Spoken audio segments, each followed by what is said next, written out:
live from the Illinois State Fair. It is Springfield's Morning News. I'm Greg Bishop on 92.7 WMAY, Springfield's News and Talk. Thanks for hanging out. And we're seeing, of course, the Carnival Midway here. Little overcast skies at the moment here from the fairgrounds. And you can see, if you're following along live, a little breezy, somewhat chilly, actually. It's like 62 degrees out here. Feels great. But we're looking at very mild temperatures for the rest of the week. Possibility of some rain here and there. It looks like there could be some rain possible today. We'll keep you posted on all of that. But let's get the latest on what's going on with the COVID-19 situation, as you've got a couple of different things that are taking place here, including kids getting ready to go back to school. In some instances, at least in, I think, Chatham schools, they're getting back into school this week, with Springfield schools getting back into school next week, and school districts across the state lining kids up to get them back into school. So there were some questions about what exactly is going to take place with COVID-19 mitigations. And in particular, are we going to see kids being excluded from class for being close contacts? Or what about the vaccine mandate on teachers? With the CDC last week relaxing a lot of the guidance, essentially showing that they're not going to necessarily require kids to stay home if they are considered a close contact. They may have to wear a mask, but we'll see how all that plays out. But one other thing that happened on Friday was that large lawsuit against the governor and 145 school districts that attorney Tom DeVore filed. That, if you recall, was filed in November of last year.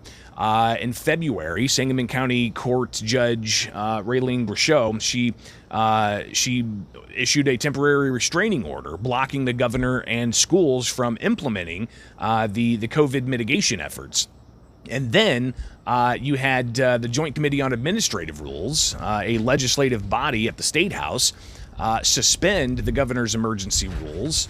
And I've got papers flying all over the place here.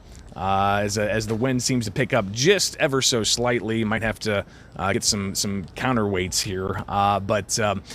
So JCAR, this legislative body, they suspended the governor's COVID-19 rules, and then the governor appealed the lower court's ruling. It got to the Illinois Supreme Court, and because JCAR had suspended things, the court said it's moot.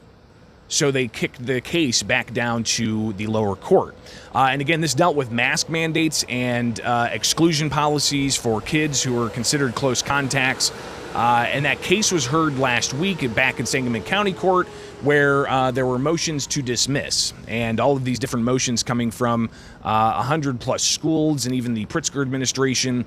And then Friday, you had the judge dismiss the case for 110 school districts, but there's still about 35 school districts that are still part of the case, and that's something that Attorney Tom DeVore says that he is going to continue to pursue. So we've got now this interesting dilemma of that case continuing to a degree. We'll see how that plays out, but a lot of the school districts were let off the hook because they're saying they're not going to be having mask mandates because there are no mask mandates.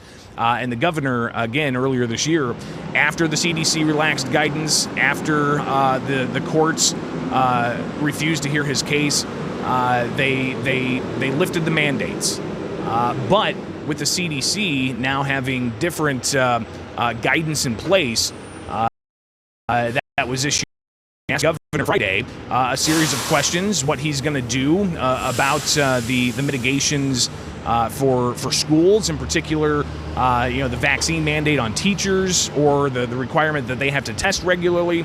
Because one of the things that the CDC did was they said no longer do you have to test regularly. You don't have to test asymptomatic people.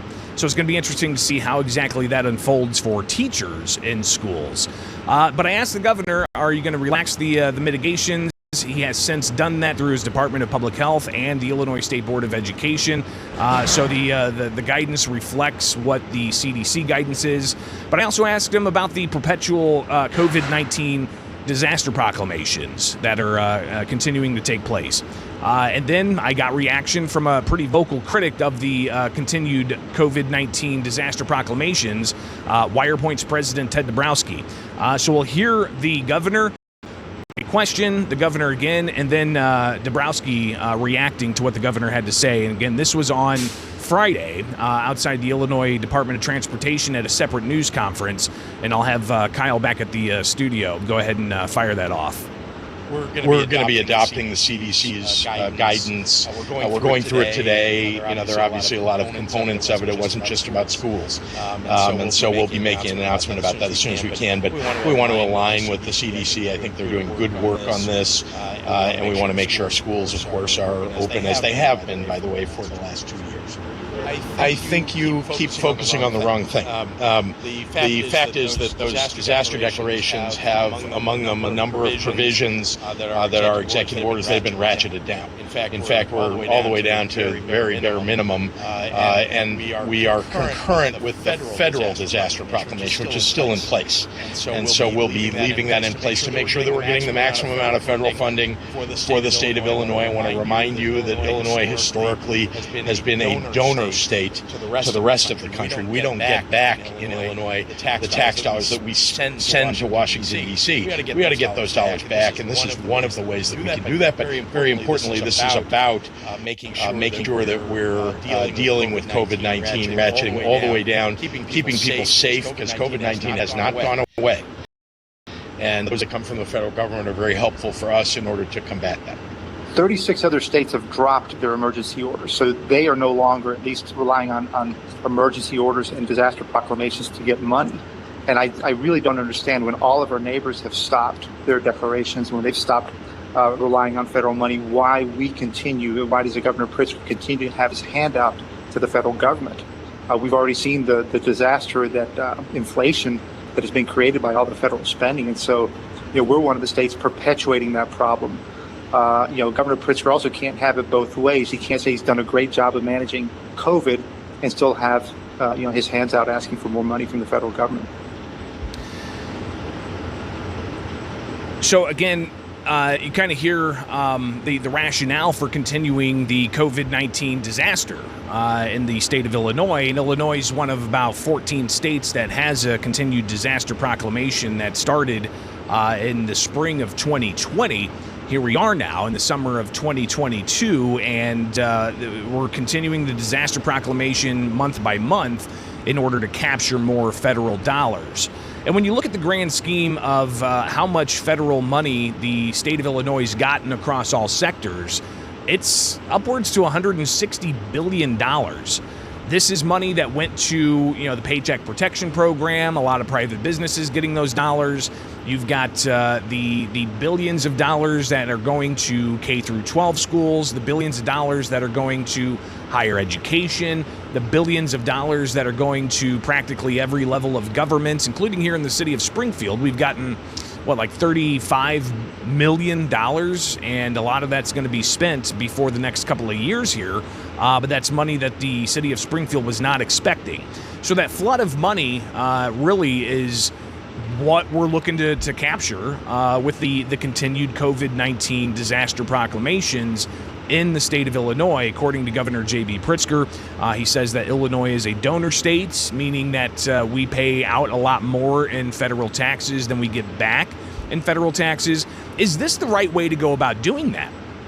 Is this the proper way to essentially allow for the governor to declare disaster proclamations as a way to just capture money when those disaster proclamations are things that give him sole authority to issue all kinds of different edicts? And we've talked about all of them from the past 2.5 years or so, since April of 2020, actually since March of 2020, when he told restaurants he couldn't allow for people to go indoors to eat because of the COVID-19 situation. So fascinating to hear these arguments. This is obviously something that we're still going to have to contend with in the state of Illinois with the ongoing disaster proclamations and the impacts of that. And speaking of all those federal dollars, one thing that we still don't have clarity on is how much of your tax dollars were spent on fraudulent unemployment benefits. And that's something else that the Pritzker administration really hasn't revealed.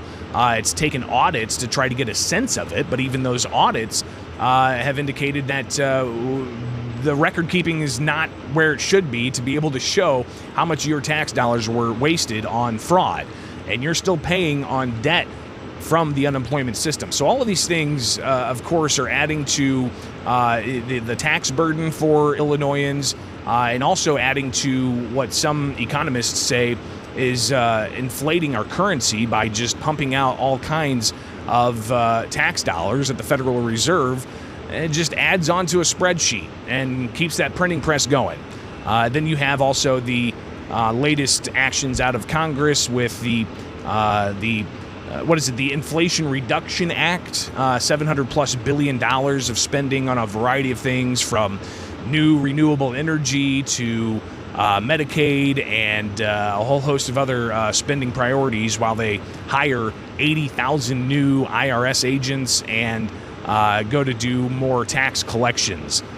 So a lot of different things at play here, but it's all impacting you, the taxpayer, and your bottom line as you grapple with high inflation that we haven't seen in 40 years. It is Springfield's Morning News. I'm Greg Bishop on 92.7 WMAY. Springfield's News and Talk. Let's take a look at Springfield's dependable 5-day forecast with a high of lower 80s today. And it looks like it's going to be an absolutely gorgeous week for the rest of the week. With overnight tonight, the chance of showers with a low of around 63 degrees. And then tomorrow we do have a chance of showers with a high up to 76. But by the high of 83, sunny skies Friday, the high of 84. Right now, 66 degrees, overcast skies here at the Illinois State Fair. We're broadcasting live for Springfield's Morning News. I'm Greg Bishop on 92.7 WMAY, Springfield's News and Talk. It's time to apply at Culver's West on Wabash. We're hiring all positions, and did we mention free food? Only at